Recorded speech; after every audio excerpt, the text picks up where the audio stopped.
Thank you for joining this Workplace Wellness Seminar Series. My name is Mindy Goulas. I'm a registered kinesiologist in Ontario, an ergonomics consultant, and a clinical exercise physiologist. My career has involved helping corporations and individuals prevent injuries and improve their well being through movement programs and ergonomic interventions. I'm happy to share today some tips for improving health outcomes by increasing the amount of movement in your workday. I hope you will find that this can be easier than you may think. Human bodies are designed to move, and inactivity can be detrimental to our health. Sedentary behaviors like sitting, where we are exerting very little physical energy, uh, these sedentary behaviors should be limited to less than 8 hours a day. The duration of these sedentary periods should also be reduced to as little as possible, with a goal of moving at least a few minutes every hour. Recommendations for at least 100 steps per hour are used in many fitness apps and smartwatches as the threshold for the movement or the standing time. Movement is one of the best medicines to prevent disease. Some great resources are available from the organizations of Exercises Medicine and the Canadian Society of Exercise Physiology. A quick video by Dr. Mike Evans of Toronto called 23 and a half minutes is one of my favorites to highlight how exercise can help prevent most diseases. But aside from prevention of disease, physical activity has numerous health benefits for well being, for our bones, our muscles, our immune system, our mental health, and just general wellness. If we want to thrive, we must do more than simply prevent disease to be well. So, what is the magic dose of movement? What type and how much do you need to do?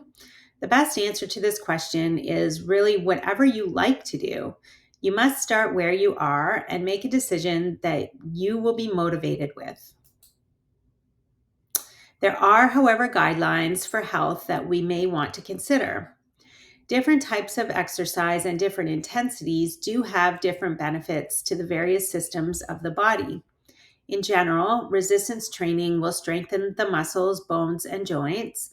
Cardiovascular exercise will strengthen our cardiorespiratory system, our heart and lungs and blood vessels. Flexibility exercises will help us maintain good mobility and posture, keep our joints limber and lubricated. Spiritual and mindful movement practices help the entire body and our mental well being.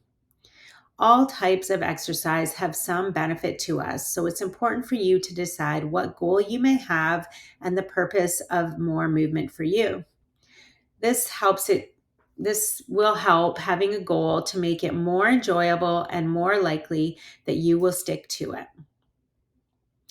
Guidelines from the Canadian Society of Exercise Physiology are to obtain at least 150 minutes of moderate to vigorous physical activity each week.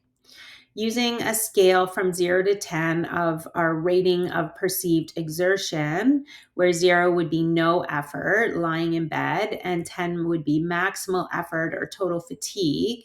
A moderate level would be between 5 to 7, and vigorous would be between 7 to 9 out of 10. The lower the intensity, the more time one can usually tolerate. Strength training activities are recommended at least twice a week. Exercise that challenges balance should be incorporated, particularly as we age, and an additional several hours of light physical activity each day is suggested. This light activity could be standing, housework, grocery shopping, gardening, or any other everyday activity or task where you're not just sitting. To reduce sedentary time and limit to less than 8 hours per day is important and can be done by breaking up your periods of sitting as often as possible.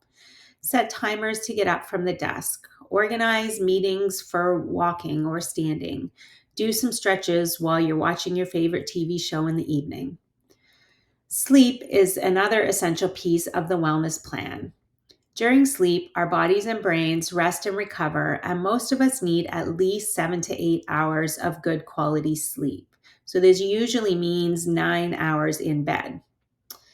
Having consistent wake up times also helps to regulate our hormones.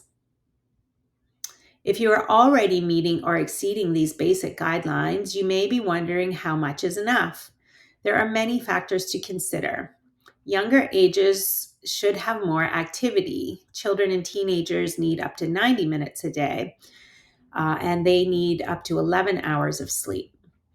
But consider any goals for health or fitness, weight loss that you may have. Are you looking to do a sporting event, simply stay active with your kids or grandkids, or try to be as independent as possible as you get older? I recently read a book called Outlive by Dr. Peter Attia. And the idea that he presents is that our last decade of life is generally the lowest quality of life that we have. So, in order to plan for a better quality of life in our elder years or in that last decade, it's important to start training the body now so that it will be easier in the end. So, the first step to getting active is to decide if you want to become more active, first of all, and what will you do to achieve this? It doesn't have to be a race or a super sporting event. You can simply start by adding small actions, 2 minutes or more of activity into your day to break up the periods of sitting and inactivity. Stopping the intense computer work to stand, take some deep breaths, and perform a few stretches are excellent ways to get some energy flowing in your body. Energy is created in the cells when we move, so fatigue is not a valid excuse. When you begin to move, the chemical processes in the cells begin to release the energy that is stored, and the more movement you do, the more energy is released in response to the need and demand of the muscles and our circulatory system. Even taking deep breaths to bring more oxygen in the body is a great way to notice more energy. It's a cycle that begins with movement, and once it starts, it can be easy to continue. Consider sedentary computer work. Research from Cornell University Ergonomics Department has outlined the 3 S's. In a 30-minute cycle, sit for 20 minutes, stand for 8 minutes, and move or stretch for 2 minutes. This pattern limits the time in an 8-hour workday to 5 hours of sitting, 2 hours of standing, and half an hour of movement, plus half an hour of your break time. This cycle is useful when we're using adjustable height desks or sit-stand workstations to try to get more activity and regulate your day. Standing all day in one spot without any movement is also not ideal, as it can cause problems for circulation in the lower legs, pooling of blood, or varicose veins. So be sure to incorporate movement and frequent changes in your posture. If you have stairs available, use them. Stand and march your legs. Even in the chair, you can move your arms, march your feet, get your body moving. Simply doing a few stretches or swaying the body will also help to increase your circulation and your blood flow. So find a pattern that works for your body and the demands of your work tasks and schedule. And this can be the best way to create a habit that will work for you. The bottom line is reducing your sitting time and increasing your movement will benefit your health. Thanks for taking the time to watch this short video, and I hope you get moving soon.